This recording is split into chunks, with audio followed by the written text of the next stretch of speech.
Welcome to episode number 2 of BroFits for the Mofit. We are going to be covering mobility and warmth today. You got me, Jack Zeller, and of course me, Austin Rossaway. So let's dive right in.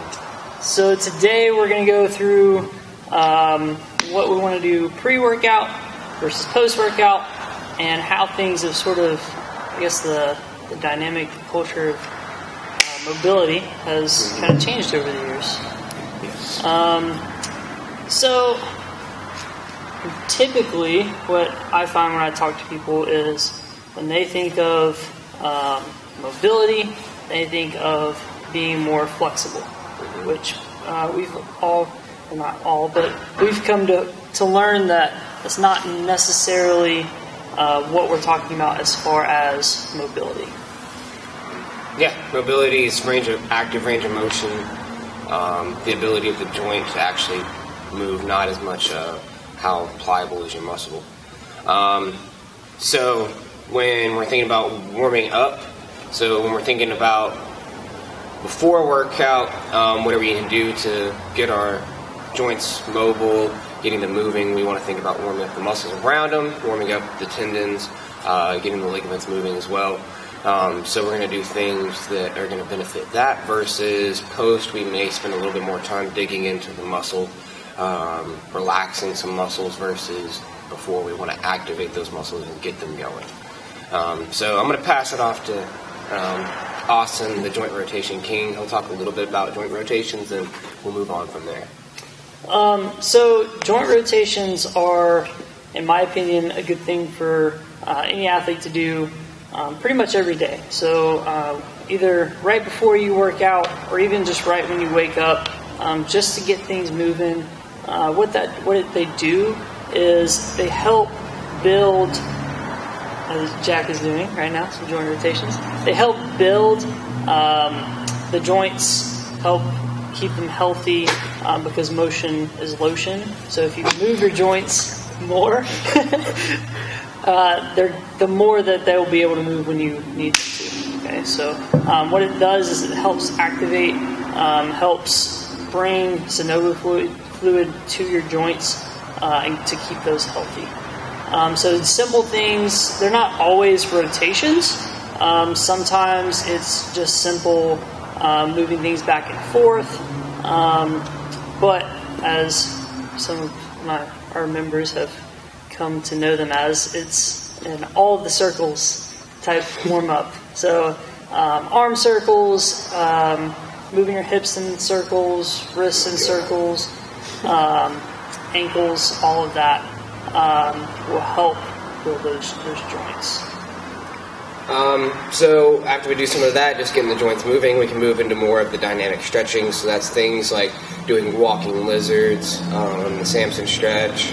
Those are kind of very similar as far as like you're doing some kind of lunging motion. That's what you want to think of. You can do some other things, but mostly it's going to be like beneficial dynamic stretching is going to be like warming up the lower body.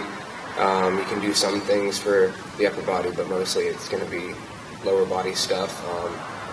So basically it's just motion while stretching, not just some kind of static hold like a forward fold or anything like that. Not I'm just doing a simple quad stretch, but actually moving and getting deeper into some ranges of motion. So with dynamic stretching, what you kind of want to focus on is going to the point where you almost feel that stretch sensation and then you're moving on. So like if you're doing, say, 10 reps of a walking lizard or Spider-Man or whatever you want to call it, you're going to go down into that point where you're almost stretching the muscle and then you're going to go to that next rep. So what that does is it allows your body to not activate your stretch reflex, because once your stretch reflex activates, it will automatically tighten up the muscles that you're intending to stretch, and that sends to your central nervous system that's an unsafe position, which is what we're trying to reverse as far as mobility goes.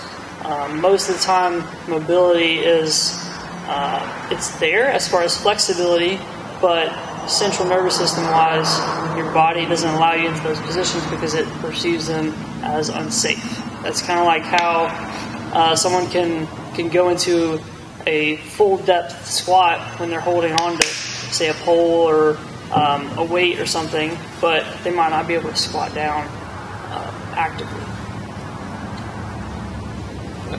Basically, then loaded stretching is going to be typically what you're going to think of is like banded stretching. So we're going to attach that band to the rig. We're going to do hip distraction, or a hip distraction or something like that. Taking the band, wrapping it up into your shoulder, putting your arm behind your back, and we can send some demos out for some of those things over the next couple weeks as well. If anybody has any questions, anything with weight, essentially, any kind of external load or pull is what loaded stretching is going to be, and that's just to once again get the joints ready, get the muscles turned on that we need to have turned on. Not necessarily relaxing anything, just getting those muscles to activate. So it's a lot more about also spending time in those positions. So like holding a Cossack squat, or even just holding a full depth squat, that'll help stretch. But it also is about learning to activate those muscles, like Jack was saying, that in those positions, because if you stretch in the position that you're never going to be in, then it doesn't really help you anymore. Getting the body comfortable. Yeah, you need to be comfortable. Make sure that you might not be comfortable. Like, I know me holding a squat is not that comfortable for a long period of time, past 30 seconds or so, which is something that I need to work on personally. But you have to find the difference between pain and being uncomfortable. Discomfort's a good thing, guys. Yes, very good thing. But just because you're physically uncomfortable doesn't mean that your body's not getting comfortable moving into those positions. I guess that's the thing that you kind of keep in mind, is that it's not going to feel perfect. Especially too, like both with dynamic and with loaded stretching. So you want to gradually build. So try to go a little bit deeper with each rep, so that you can see those results. Your dynamic and your loaded stretching probably going to be your quickest results as far as quickly improving your mobility. So actually doing things, actually moving, versus what we're about to talk about, versus the things that people typically think of when they think of mobility, the things that we actually are wanting to do post-workout. Those are going to be more of a maintenance and not necessarily something that will help you see results as far as your movement wise. Correct.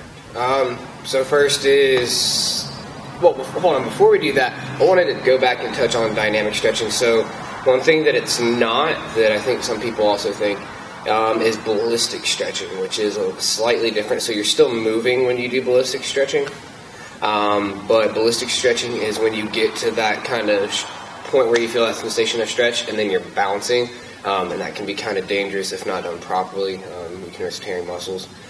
That's something we can dive into again. I just wanted to go back and make sure nobody was going to do that. So it's not going down into like a lizard motion or doing some kind of like kneeling, like hip flexor stretch, and then like pushing yourself like right on the edge. It's just slowly moving through those range of motions. Sorry.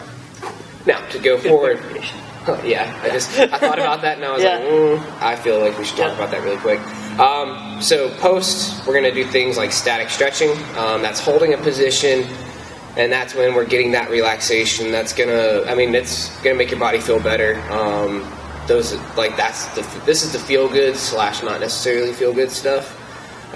So static stretching, you're sitting there holding a position, you're going to relax the muscles. Like if I'm doing a forward fold, I'm going to be relaxing my hamstrings and my lower back, everything really going up by my spine. And those are things, like he said, it's maintenance. It's making your body feel good. It can help your range of motion, but it's not something that we want to do pre-workout. It's most of the time going to be, very rarely does anybody need to do any of the things that we're talking about beforehand. Sometimes it's necessary, but it's going to be very brief amounts of time that you spend before the workout doing it, and only under extreme cases. And that's things like doing like round mod or yoga type movements before. It's what those movements do is they downregulate. So that's a good cool down. They downregulate those tissues, means that they basically puts them in a relaxed state where it's harder for them to activate. So once you start moving again, if you do those types of movements beforehand, if you do them before and you're completely relaxed, then it's going to take you longer to activate, and that's not something that you want to be doing on your first rep under load. So if you're going for, if you're doing a lifting session or something like that, you don't want your muscles to be completely relaxed. You want them to be awake and active.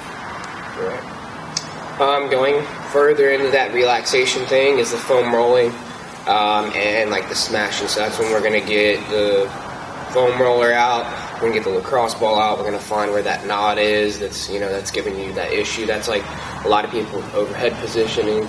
Upper traps are tight, middle traps are tight, causing restrictions with the scap. So sometimes these are things that we need to do. Something that would be the opposite of that we can do beforehand is crossover symmetry. You guys might be able to see it. But we have all our bands set up over here.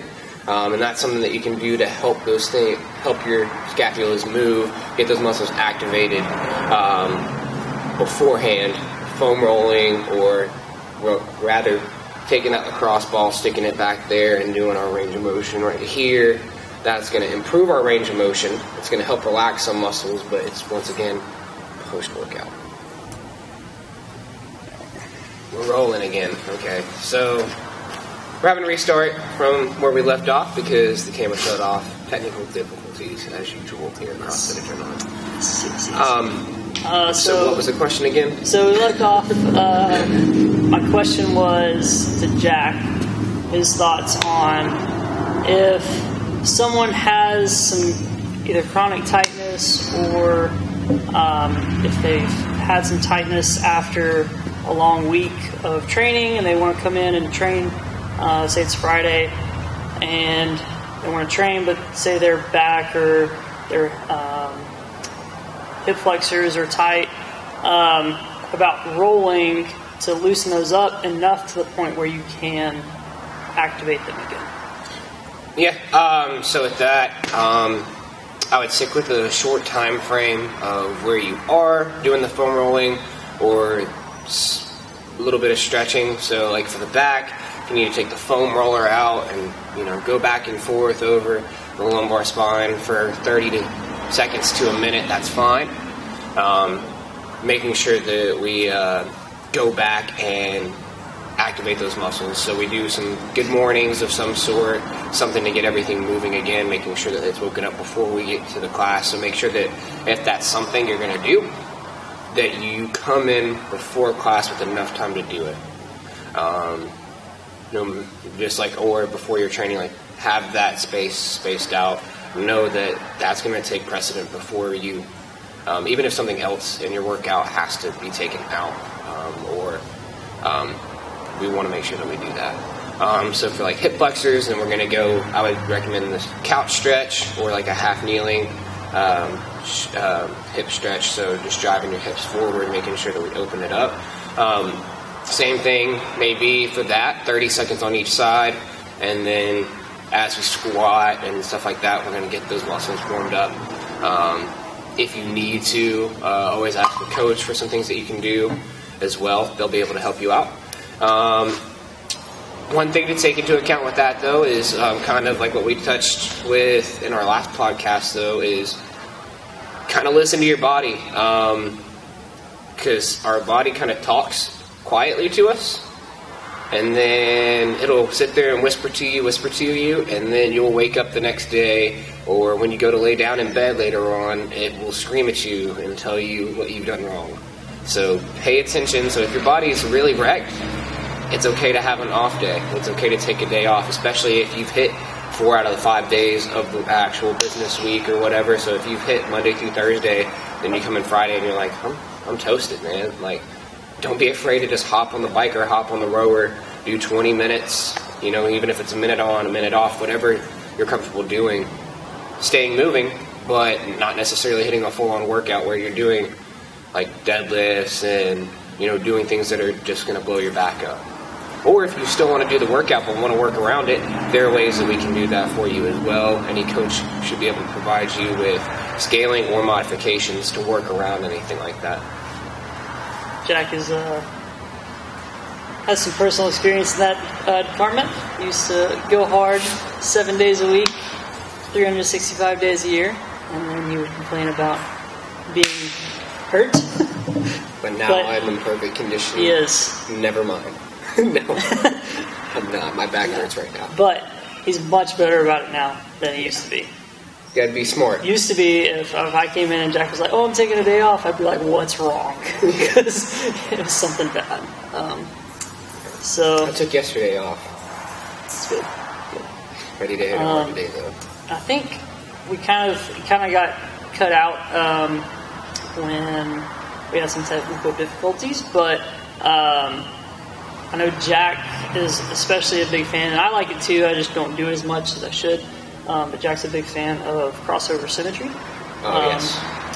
Yeah, so that's like right behind me there, for those of you who are watching. But we'll talk about that a little more. But yeah, so one thing that I said is kind of like they're kind of opposites of each other, or that is not a bad thing to do. So if you're having shoulder issues going overhead, or just in any movement overhead, or you have shoulder issues of any kind, crossover symmetry is a great thing to use. It's going to strengthen all the muscles, get your muscles activated and ready to go before a workout. So you just buy the crossover symmetry setup, and we're not sponsored, but you never know.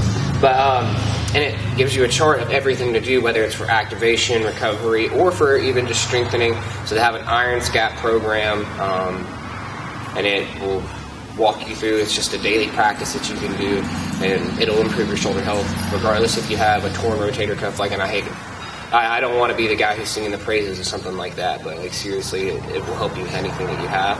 The opposite of that is the smashing, taking a little cross ball, putting it in, the upper trap, rolling throughout here, then going down lower. I'm having to help myself get down there, middle, and then even to our lower trap. Yeah.